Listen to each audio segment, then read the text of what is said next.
What do you want? You want to see my head come off? You crazy? Whoever you are, stop fooling with me and take that costume off. باش عارفين باللي ديزني عندها واحد الجزيرة في البهاماس اللي صرفت عليها 30 مليون دولار ومن بعد خلاتها ومشات. هاد البلاصة سميتها تريجر آيلاند. في البداية كلشي كان كيبان نورمال، السفن ديال ديزني كيوقفوا تما، السياح كيجيو وكيعيشوا في واحد الرفاهية، البحر زوين وكلشي كيبان بحال شي جنة. اللي خلاني هو اللي تخلات عليه ديزني ما كانش غير اوطيلات وبيسين وعمارات خاويين، كاينين حوايج خلاتهم تما كائنات حيه. ديزني قالت باللي المشكله هو المال ما كانش عميق باش السفن ديالهم يقدروا يوقفوا تما بامان، وسبوها حتى في العمال اللي كانوا كسولين ما كيخدموش وما كانوش كيتبعوا واحد البرنامج. هادو هما الاسباب اللي عطات ديزني للناس، وهادو كانوا غير اسباب تافهه ما قدرتش نتيقهم، حيت ديزني بدات كتبني واحد المشروع سميتو قصر ماوغلي في الاخر ديال 1990.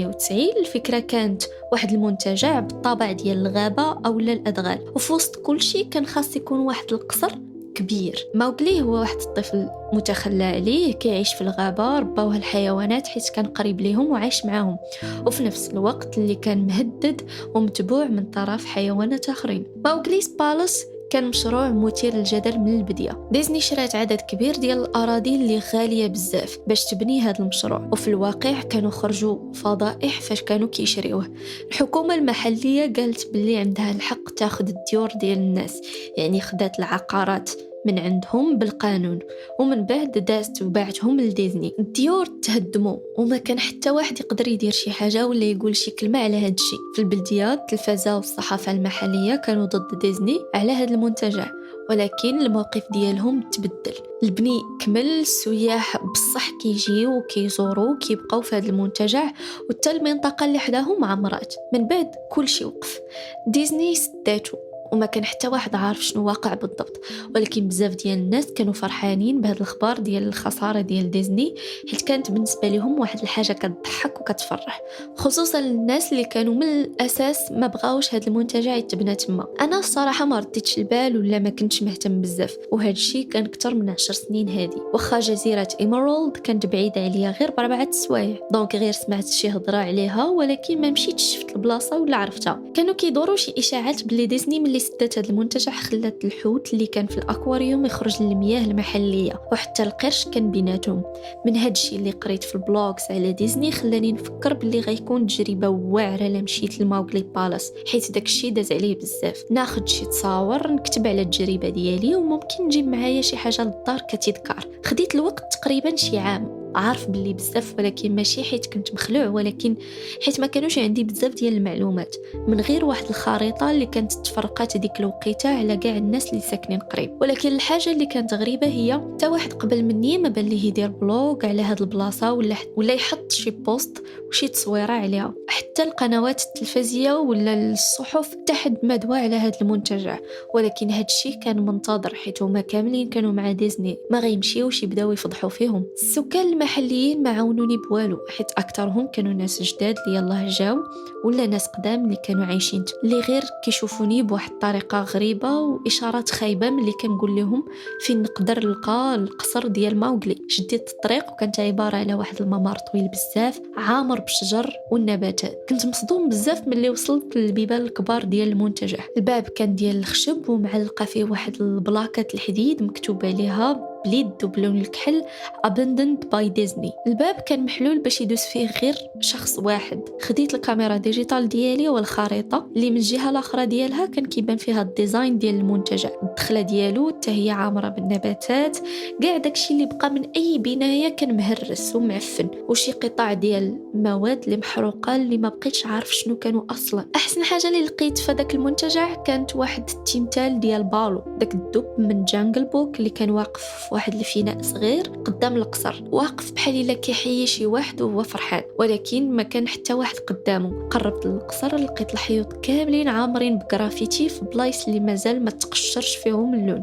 الداخل ديال القصر الكبير كان خاوي، كل شيء تسرق، حتى من لاكيس، البيرو، الشجر الكبير اللي مصنوع من البلاستيك حتى حاجه ما بقات تما. كنت كندير شي حركه وكترجع ليا بالصدى ديال الصوت. مشيت لكل بلاصه اللي ممكن تكون فيها شي حاجه اللي تجذب الانتباه ديالي. الكوزينه كانت عاديه كما تخيلتها، كاع الزاج مهرس والبيبان مقلعين، ديك البلاصه كامله فيها ريحه خايبه. الكونجيلاتور الكبير كان خاوي، كانوا مسامر مدليين معلقين في السقف، غالبا كانوا كيستعملوهم باش يعلقوا الطرف ديال اللحم. وانا واقف لداخل لاحظت باللي كانوا كيتحركوا، كل مسمار كان كيتحرك في جهه مختلفه بشويه وصعيب تلاحظها. فكرت باللي بسبابي كيتحركوا ووقفت واحد منهم وشديته بايدي، ومن بعد ثبتو وخليته بشويه، ولكن داز واحد شويه الوقت بدا كيتحرك عاوتاني ودغيا خرجت من تما وما فكرتش بزاف. لي طواليت كانوا تقريبا بنفس الحاله، كان شي نص سنتيمتر ديال الماء المعفن معمر الارض كامله والريحه خايبه وما استحملتش نبقى حتى تما. كانوا بزاف ديال البيوت في هذاك المنتجع، ولكن ما كانش عندي الوقت باش ندور عليهم كاملين. وسط القصر كان واحد الدروج اللي كيهبطوا للقبو. بالفلاش ديال الكاميرا ديالي قدرت نشوف الدروج كيساليو عند واحد الباب ديال الحديد مسدود بالقفل، ولكن الحاجه اللي خلاتني نحبس في بلاصتي هي البانو اللي كان معلق حدا الباب. هاد المره ما كانش شي غرافيتي ولا شي كلمه مكتوبه باليد، كان بانو حقيقي مكتوب فيه ماسكوتس اونلي ثانك يو. ماسكوتس هي واحد اللبسه ديال شي حيوان اللي كيلبسوها غالبا في الماتشات ديال البيسبول ولا الباسكتبول، كتكون باش يجلبوا الحظ لهداك الفريق. تحمست حيت القفل كان مازال في بلاصتو حتى واحد ما هبط لتما. هذه كانت البلاصه الوحيده اللي كنت نقدر نكسبلوريها بصح، ويمكن نلقى فيها شي حاجه نصورها ولا حتى نسرقها بلا ما نفكر. قدرت نهرس داك القفل، دخلت البيت واول حاجه بانت ليا هي البولات كانوا كيطفاو وكيشعلوا بطريقه عشوائيه، وكل شيء كان في بلاصتو. فوق الطابله كانوا ستيلوات والوراق والكراسه كانوا مشتتين هنا والهيه. كان بحال شي فيلم ديال ما بعد الابوكاليبس فين كل شيء بقى كما هو وغير بنادم اللي هرب. ملي بديت كنتمشى في الكولوار ديال لاكاف وصلت لواحد الباب مخطط بالكحل والصفر ومكتوب عليه بالكتابه كبيره كاركتر بريب واحد. الباب ما بغاش يتحل ليا في الاول، فكرت باللي يمكن هذه هي البلاصه فين كانوا كيخبيو الكوستيومز وانا بغيت نصورها. جربت كل شيء، الباب ما تحركش من بلاصتو، حتى فقدت الامل فيه وبديت كنبعد على البلاصه. في ذاك الوقت سمعت واحد الصوت خفيف والباب بدا كيتحل بشويه. دخلت البيت، كانت مظلمه، استعملت الفلاش ديال الكاميرا باش نقلب على الضوء في الحيط حدا الباب ولكن ما لقيت والو. وانا كنقلب واحد البوز الكتريك خلعاتني وكاع الضوء اللي فوق مني شعل كيفلاشي وكيطفى وكيرجع. هادشي كامل ما خلانيش حيت كنت محمس بزاف، ما كنتش كنفكر في العواقب ديال هادشي. البيت كان كما كنت تخيلوا، كانوا كاستيومز مختلفين ديال ديزني معلقين على الحيوط كاملين مركبين وكيشبهوا الجثث ديال الكرتونز معلقين في الهواء. الجهه الاخرى كان واحد الماريو كامل عامر بالحوايج ديال العمال. ولكن الحاجه اللي بانت لي غريبه